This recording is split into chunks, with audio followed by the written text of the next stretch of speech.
नमस्कार साथियों, पेश है एक छोटी सी कहानी जिसका शीर्षक है वापसी। आइए जानते हैं क्या खास है इस कहानी में।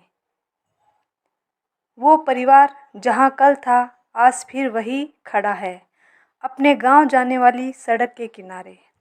वर्षों पहले इसी सड़क से होकर अपने सपने पूरे करने के लिए शहर की तरफ पलायन किया था रमेश ने, अपने 2 बच्चों व पत्नी के साथ।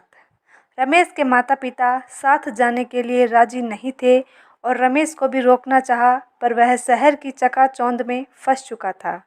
वैसे तो गांव में रहते हुए भी रमेश के पास किसी चीज़ की कोई कमी नहीं थी, फिर भी उन्हें लगता था कि शहर जाकर हमारा और हमारे बच्चों का भविष्य सुधर जाएगा। शहर जाकर धीरे धीरे रमेश ने सब कुछ हासिल किया, पर साथ ही धीरे धीरे अपनापन धुंधला होता जा रहा था और अकेलापन बढ़ता जा रहा था।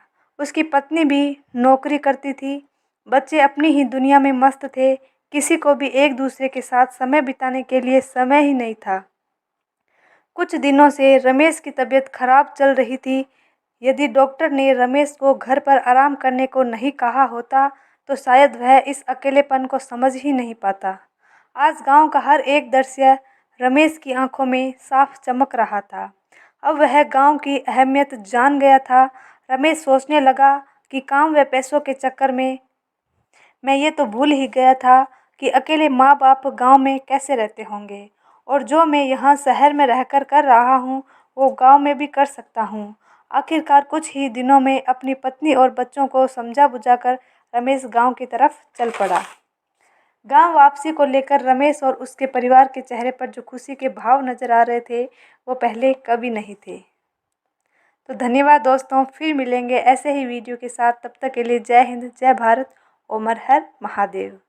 और इस चैनल को सब्सक्राइब करना न भूलें और लाइक एंड शेयर भी ज़रूर करें।